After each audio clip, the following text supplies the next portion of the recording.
더불어민주당과 국민의힘은 이재명, 윤석열 대선 후보의 첫 양자 TV 토론을 설 연휴 기간에 실시하는 방안을 지상파 3사에 제안하기로 했습니다. 역대 대선 후보 TV 토론을 명절 연휴 기간에 추진한 것은 이례적입니다.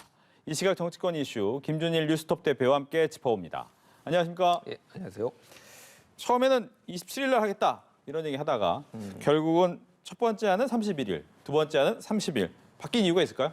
그러니까 이게 어떻게 된 거냐면은 양당이 먼저 합의를 했어요. 설 전에 하자라고 한 다음에 그거를 합의한 내용을 방송사에 보낸 겁니다. 지상파 3사에. 근데 지상파 3사에서 27일이 좋겠다라고 알린 거예요. 답을 준 거군요. 예, 그러니까 민주당에서는 그럼 27일에 합니다. 이렇게 발표를 한 건데 3시간 뒤에 이제 국민의힘 측에서는 27일 말고 다른 날로 하는 게 좋겠다. 뭐 31일 얘기를 하면서 그래서 약간 확정된 게 아닌데 미리 민주당이 확정된 것처럼 좀 발표를 했다. 조율 과정이었는데 이런 입장이었고 그래서 결국은 지금 뭐 이제 추석 연휴 일요일 아니면 월요일 31일 예, 죄송합니다.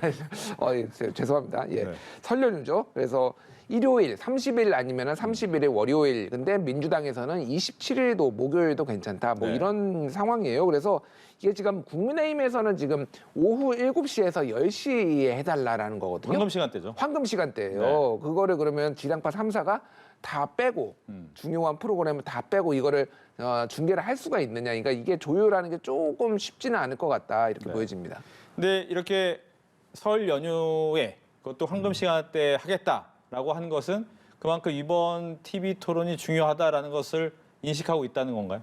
그렇죠. 그러니까 사실 그동안에 윤석열 후보 측에서는 TV 토론을 안 한다. 뭐 약간 이런 입장이었고 뭐 범죄자하고 확정적 범죄자하고는 TV 토론을 할 수 없다. 이런 말은 좀 거리를 두겠다라는 거였는데 지금 안철수 후보가 많이 치고 올라왔어요. 예. 그런데 양자 토론이잖아요. 여기에서 양자 토론으로 좀 눈길을 던져 준다라면은 양강 구도로 좀 더 확고히 할 수 있으면은 굳이 단일화까지 안 가더라도 안철수 후보 지지율을 좀 가져갈 수 있다라는 거죠. 그런 차원에서 조금 프라임 시간대에 좀 눈도장을 찍겠다라는 거고 민주당도 뭐 이재명 후보가 토론에서 밀릴 건 없다라고 생각하기 때문에 어떤 날이든 좋다. 뭐 이런 지금 스탠스를 취하고 있습니다. 예.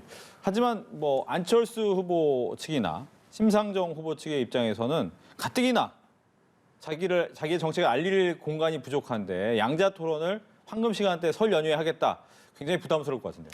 뭐 불만이 많죠. 이미 이제 방송 금지 가처분 신청 내겠다라고 이미 밝힌 상황이고 다만 이게 이제 불법은 아니니까요. 이게 방송사가 주관하는 거는 방송사의 재량에 맡겨져 있거든요. 그게 뭐 선거법상 공직선거법 82조에 보면 다 나와 있기 때문에 이게 뭐 선관위에서 주관하는 거다라고 하면은 뭐 여러 가지 규정이 있고 몇 % 이상 뭐 이제 있지만 그거에 구애받지 않습니다. 그러니까 이걸 막을 방법은 없어요. 네. 근데 이렇게 강력하게 안철수 후보가 반발하는 거는 이번 하고 또 계속 양자 토론만 하면은 계속 둬야 될 거 아닙니까? 그러니까 이번 한 번까지는 뭐 막지 못한다 하더라도 다음부터는 최소한 내가 들어가야 된다라는 거를 강력한 좀 어떤 항의 시그널을 지금 보낸다 이렇게 봐야 되겠죠. 알겠습니다.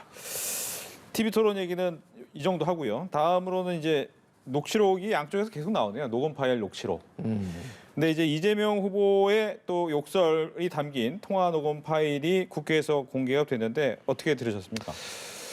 뭐 역대급이네요, 진짜. 네. 뭐 이번에는 양쪽에서. 예, 양쪽에서 이거 녹취록을 이렇게 서로 공개하는 것도 좀 이례적이고 사실 원래 이게 대선이라는 게 그 예전에도 보면 어떤 이슈가 있으면은 상대방에서 또 다른 이슈를 던져가지고 그거를 조금 불리한 이슈를 좀 희석시키고 이런 작업들이 있었는데 이번에는 돌이켜 보면은 굉장히 그게 좀 심하고 일부에서는 이제 언론까지 거기에 좀 개입한 거 아니냐 뭐 이런 얘기들도 있어요. 예를 들면 이런 겁니다. 예전에 기억하시겠지만은 그 김건희 씨 허위 이력 네. YTN에서 막 보도를 하면서 오마이뉴스도 보도하고 막 이게 문제가 되니까 그때 당시에 조선일보가 갑자기 이재명 후보 아들 도박하고 성매매 의혹 기사를 딱 터뜨렸거든요.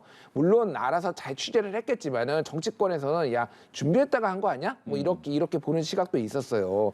근데 이번에도 이재명 후보 변호사비 대납 의혹을 폭로한 의혹을 제기한 이모 씨가 사망해서 굉장히 이재명 후보 측이 안 좋은 상황이었는데 갑자기 MBC에서 이 녹취록을 이제 김건희 씨 7시간 녹취록을 그 다음 주에 이제 터뜨리는데 이것도 MBC가 좀 이렇게 준비한 거 아니야? 이렇게 보시는 분들도 있더라고요. 어쨌든 그게 사실인지 아닌지는 알 수 없으나 이런 식으로 타니까 또 다른 식의 물타기, 이를테면 이재명 욕설, 김혜경 욕설도 틀어야 된다, 이렇게 물타기 지금 전국이 되고 있어요. 그래서 역대급 비호감 대선인데 좀 정치 혐오만 더 커질 것 같다, 이번 대선은. 그렇게 좀 보시는 분들이 많더라고요. 예.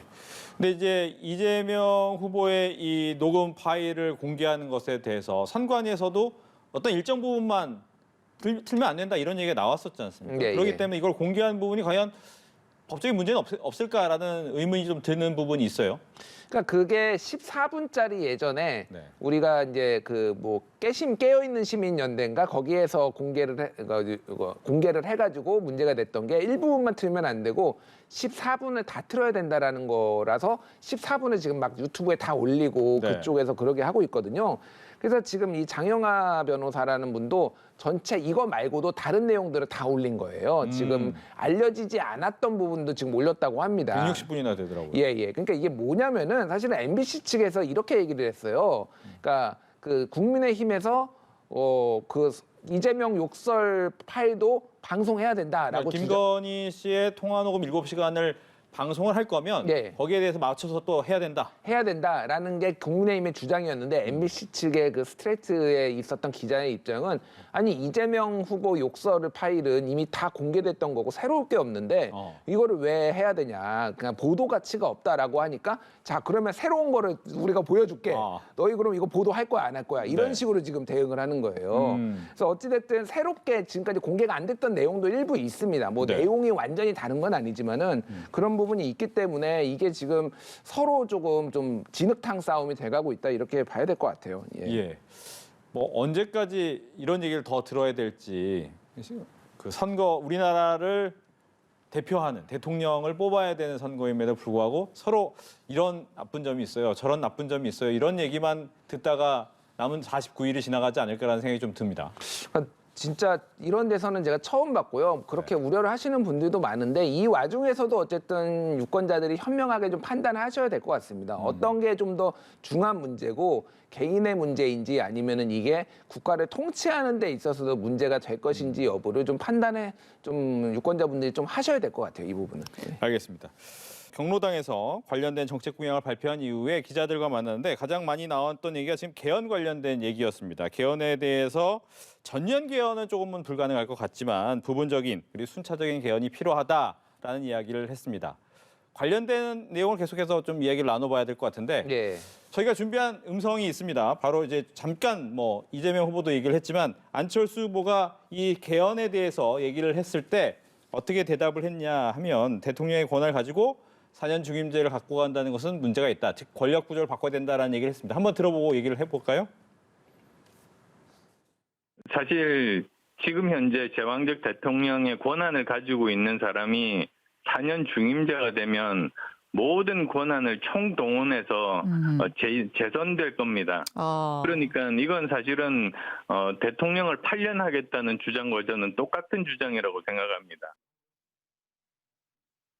네, 지금 안철수 후보의 이야기, 뭐 조금 전에 이재명 후보도 지적은 했지만 개헌을 하게 되면 그 당시에 대통령은 그 개헌에서 연임에 대해서는 할 수 없는 규정이 있기 때문에 그 부분은 뺀다 치더라도 안철수 후보의 주장은 그겁니다. 권력에 대한 부분을 많이 바꿔야지 단지 임기 부분 바꾼다고 되는 일은 아니다라는 게 포인트 같거든요. 어떻게 들으셨습니까? 그러니까 안철수 후보는 지속적으로 저 얘기를 해왔어요. 이게 처음이 아니라 항상 개헌 얘기하면은 4년 중임제니 내각제니 이런 게 중요한 게 아니라 소위 말하는 제왕적 대통령제, 너무 많은 대통령에게 권력이 있는 거를 바꿔야 된다라는 게 주장이었습니다. 그래서 그거를 한 다음에 4년 중임제가 됐든 논의를 할 수 있다라는 거예요. 근데 그게 이제 그 합의를 하기가 쉽냐라는 거죠. 그러니까 그 부분이. 그리고 어떤 부분을 그러면 개헌을 하면은 그 부분이 제왕적 대통령제를 바꿀 수가 있느냐. 예를 들면은 뭐 이원 집정부제로 그럼 바꾸면 될 것이냐. 근데 그것도 반대했거든요. 안철수 후보 같은 경우에는. 그러면은 이런 예를 들었어. 윤석열 대통령, 이재명 총리면은 나라가 제대로 돌아가겠냐. 이런 예시도 들었어요. 그러니까 사실 무슨 말씀인지는 알겠는데 정확하게 방법론을 잘 모르겠다. 그러니까 안철수 후보의 말씀은. 그래서 지금 이재명 후보 같은 경우에는 이제는 87년 체제 끝내야 된다. 87년에 관련된 사람들은 이제 다 돌아가셨잖아요. 이제는. 그렇죠. 그러면 이제 5년 단임제라는 이게 소위 말해서 먹튀 대통령, 먹튀 정부를 낳을 수도 있다라는 인식들이 굉장히 많이 깔려 있는 건 사실이에요. 그런 부분을 이제 많은 거를 한꺼번에 바꾸는 개헌은 안 되고 원포인트 개헌이라도 권력 구조라도 바꾸자라는 게 지금 이재명 후보의 얘기고 그런 부분에서 안철수, 이재명이 사실은 어느 정도는 공조를 할 수 있는 여지를 남겨뒀다. 이렇게 보면 될 것 같아요. 알겠습니다. 네, 윤석열 후보 장애인과 비장애인의 차별은 없어야 된다. 기회의 불공정함이 없어야 되는 것이 기본적인 정책의 방향이다라고 얘기를 한 이후에 질의응답 몇 가지가 나왔는데 그중에 한 가지가 개헌 관련해서 저희가 이야기를 하다 말았던 개헌에 대해서 얘기가 나왔습니다. 아무래도 국민의 합의가 필요하다 이렇게 얘기를 하고 하는 것은 개헌 논의가 자칫하면 모든 선거 이슈를 빨아들일 수가 있기 때문에 현재 그걸 꺼내기는 좀 애매하다 이렇게 봐야 될까요? 그렇죠. 그러니까 개헌 논의가 이번 선거판에 선거 국면에서 나오는 게 국민의힘 측에서는 유리할 게 없다라고 지금 보는 것 같아요. 그러니까 뭐 이슈의 블랙홀이 될 수도 있지만은 여러 가지 합종 연행의 다른 가능성들이 이제 불거질 수가 있는 거잖아요. 그러니까 그냥 윤석열 후보는 그냥 정권 교체론이 우세한 이 상황에서 네. 지지율을 본인이 끌어올려서 그냥 무난하게 정권 교체를 하는 이게 가장 제일 좋은 시나리오는 거죠. 그러니까 다른 변수들을 제거하는 방향으로 좀 간다고 한다라면은 당장은 아니더라도 근데 나중에는 뭐 개헌 원포인트 개헌이나 이런 것이 나올 수는 있겠지만은 지금은 게다가 다른 후보들이 먼저 이슈를 선점한 거기 때문에 그렇죠. 굳이 얘기를 할 필요가 없다라는 거고 전체적으로 보면은 오늘 다시 공정 얘기를 하고 또 좀 따뜻한 보수, 사회적 약자에 대해서 좀 보다듬는 이런 것들의 모습을 좀 연출하기 위해서 오늘 많이 노력을 한 것 같습니다. 네. 토론 얘기도 잠깐 나왔습니다. 토론에 대해서는 이렇게 얘기를 합니다. 본인이 경선할 때 많이 느꼈던 것 같아요. 나가봤자 이제 싸우고 자기 할 말만 하고 남 얘기도 안 듣는데 과연 이게 국정 철학을 듣는 데 도움이 되겠느냐 하지만 피하지는 않겠다라고 이야기를 했습니다. 지난번에도 비슷한 얘기를 했어요. 당내 경선에 아마 16번인가 했을 겁니다. 네. 나갔는데 맨날 의혹 제기만 하고 그러니까 약간 트라우마가 있는 것 같아요. 그러니까 본인이 워낙 그 1위 주자라서 당내 경선 때도 견제를 받았죠. 견제와 공격을 받다 보니까 그런 부분이 정말 유권자의 판단에 도움이 되는 것이냐. 하지만은 피하지 않겠다라는 거고 당연히 피할 수 없죠. 지금은 뭐 성실하게 진지하게 두 분 다 임하시리라고 믿습니다. 네. 윤석열 후보 거 이야기를 하나 더 해야 될 것 같습니다. 김건희 씨 녹취록 발언에 의한 이제 폭풍이라고 할까요? 민주당에서는 계속해서 이제 무속 관련해서 공격을 하고 있는데 오늘 아침에 보니까 또 하태경 의원도 뭐 민주당도 그거에서 자유롭지 않다라고 얘기를 하면서 서로 걸고 넘어가는 것 같습니다. 그러니까요. 뭐 이게 참 아까 전에 말씀드렸지만은 이 물타기라고 해야 되나요? 이게 그러니까 민주당에도 역술인이 있다 선대위에. 그래서 그러니까 민주당에서는 역술인과 무속인은 다르다. 뭐 이렇게 말해서 무엇이 다른 것인가 이제 뭐 이런 논쟁도 벌어지고 했어요. 네. 그래서 근데 이제 중요한 건 그런 것 같습니다. 뭐 무속이나 역술도 하나의 뭐 종교라고 볼 수 있을지 없을지 모르겠으나 어쨌든 뭐 자기의 영역이 있는 거고 그거 자체가 틀린 게 아니라 얼마나 실제 국정에 개입을 해가지고 이게 영향을 줄 것이냐 말 것이냐가 문제가 되는 거잖아요. 그런 부분들을 유권자가 좀 중심으로 보셔야 될 것 같고, 그러니까 지금 그 진건법사 이분에 대해서는 좀 완벽하게 국민의힘 측에서 해명이 된 것은 아니라 그냥 네트워크 본부 해체해 버렸잖아요. 또 해체를 좀 잘합니다. 거기에는 보면 문제가 되면 항상 해체를 하는데 그걸로 정말 되게 말끔하게 해명이 된 것이냐라고 좀 생각을 해보셔야 될 것 같아요. 예. 알겠습니다. 또 하나 저희가 준비한 음성 파일이 하나 있습니다. 이거는 단일화와 관련된 내용인데 이준석 대표 같은 경우에는 단일화는 없다라는 얘기를 명확하게 하고 있고 안철수 후보 역시도 내가 대표가 된다면 정권 교체할 수 있다 얘기를 하고 있습니다. 한번 들어보시죠. 단일화라는 것은 2등과 3등 후보의 전략이다 보통. 2등, 3등 하는 사람들끼리 1등을 이겨보기 위해서 하는 게 단일화지. 저희 후보가 지난 이제 선대본부 체계로 개편된 이후에 거의 대부분의 조사에서 1위를 지금 하고 있는 상황이거든요. 그런 상황 속에서 어떻게 2등과 3등의 언어인 단일화를 꺼내겠느냐 이런 인식을 갖고 있습니다. 만약에 제가 포기를 하더라도 야권인 질 확률이 많기 때문에 저는 끝까지 갈 겁니다. 제가 대표 선수로 나갈 수 있다면 압도적인 정권 교체를 할 수 있습니다. 두 사람의 현상을 보는 시각이 약간 차이가 있습니다. 이준석 후보는 이제 우린 1등이다. 그렇기 때문에 2등과 3등이 하는 어떻게 보면 단일화는 없다. 근데 안철수 후보는 자기가 안 나가도 진다. 그렇기 때문에 자기가 나가야 되겠다. 어떻습니까? 그러니까 뭐 기본적으로 단일화라는 얘기를 먼저 꺼내는 쪽이 더 아쉬운 쪽이고 그렇기 때문에 더 이를테면 이 논의에서 끌려다닐 가능성이 높다라고 양측에서 다 인식을 하는 거예요. 그러니까 단일화라는 얘기를 먼저 꺼내지 않겠다라고 해서 뭐 이준석 대표 같은 경우에 끊임없이 얘기했던 게 자강론이에요. 한마디로 네. 얘기하면은 윤석열 후보가 스스로 지지율을 끌어올리면은 저기 안철수 후보 지지율 다 가져올 수 있다라는 그거를 이제 끊임없이 얘기를 하는 거고 안철수 후보는 단일화를 안 하면은 질 가능성 높고 네. 그런데 내가 비교 우위가 더 높은 여론조사가 많더라. 그러니까 나로 돼야 된다라는 겁니다. 그래서 이거는 저번에도 한번 말씀드렸지만은 이게 아마 2월 말까지 이 상황이 계속 될 것 같아요. 근데 좀 길죠, 그러면. 길죠. 네. 긴데 어쩔 수 없습니다. 그러니까 이번이 왜냐하면 이게 힘의 균형이 한쪽으로 완전히 쏠려버리면은 소위 말해서 흡수하는 형식으로 될 수도 있고 아니면 단일화가 필요 없는 상황까지 가버릴 수가 있잖아요. 예를 들면 윤석열 후보가 확 올라버린다든지 안철수 후보가 확 올라버린다. 근데 그런 상황이 아니라 예를 들면은 안철수 후보가 12에서 15% 계속 나오고 윤석열, 이재명이 박빙이 된다라고 하면은 계속 단일화 얘기가 끝까지 나올 수밖에 없고 캐스팅 보트는 안철수 후보가 준 거죠. 그럼 이 상황이 된다라면 이거를 계속 갈지 단일화에 응해줄지 여부를 끝까지 봐야 되는데 막판 되면은 또 예전에 역대 대선이 양강 후보한테 쏠림 현상이 있었거든요. 예를 들면 이인재 후보가 97년에 선전했지만은 막판에 이회창 후보한테 쏠렸듯이 그 부분이 얼마나 될지 국민의힘에서는 그게 믿는 부분인데 얼마나 될지는 좀 지켜봐야 될 것 같아요. 예.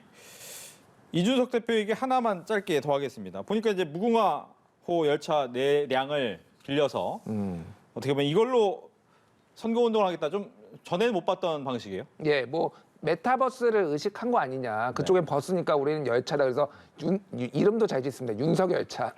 죄송합니다. 그래서 뭐 이런 아이디어는 좋은 것 같아요. 이런 아이디어는 좋고 그다음 다만 내용이 얼마나 충실하게 나오느냐. 그러니까 그 지역을 다니면서 지역에 맞추면 공약을 내고 그게 화제가 되느냐. 이게 좀 중요한 거지. 아이디어 자체는 저는 참 참신하다고 봅니다. 예. 알겠습니다. 이렇게 해서 정치권 이슈와 관련해서 뉴스톱 김준일 대표와 함께 이야기를 나눠봤습니다. 오늘 얘기 잘 들었습니다.